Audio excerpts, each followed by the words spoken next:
Ate Erin, Sabado talaga yun. Mga ba? See.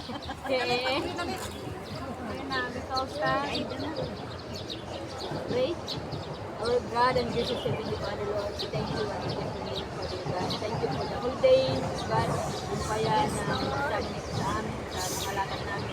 God, kayo ang namuna sa amin. Salamat, Lord, sa leader, sa guidance, sa presensya mo, sa mga pangatawan, sa provision, O God, ng mga pagkain, pagkain, namin.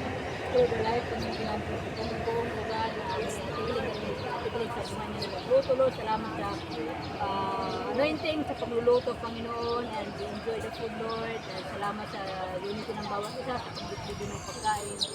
Salamat, Panginoon, sa provision ng bawat isa na mga pamasahe sa nasyon ng blessing. O God, salamat sa kalakasan, O God. At ngayon, Panginoon, as we sa pag-iwalay namin, Lord, makasama namin ang una ng umuwi, gabayan mo po sila, pangunahan niyo po sila, O God. At sa pagbalik namin mamaya sa aming employer house, Lord, let your shine, O God, ang makita sa buhay namin. Na pagpasok namin sa aming mga amo, Panginoon, makikita nila, makikita nila, Panginoon, that the God we are served, the God that is alive and active, Panginoon, sa buhay namin, O God. Bless in every man of us, O God.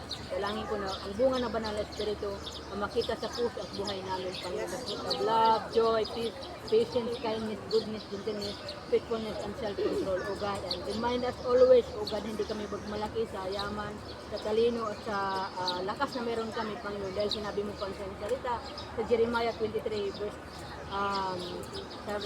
Jeremiah chapter 9 verse 23 to 24, sinabi mo doon, Lord, let not the wise man boast of his wisdom, let not the rich man boast of his riches, let not the mighty man boast of his might, but let him who boast in this, that he knows me and understands me, that I am the Lord, who practices steadfast love, justice, and righteousness. For in these things I delight, declares the Lord. Salamat, Panginoon, sa reminders mo sa ating salita. May pagyabang man kami, Panginoon, ang iyong grasya lamang, ang iyong katapatan sa buhay namin, paano mo kami sinusurvive sa araw-araw, at paano mo pang sinusagot yung panalangin namin. Bless Lola, O God, si Ate Kling at mga kasamahan namin, always si Amiga,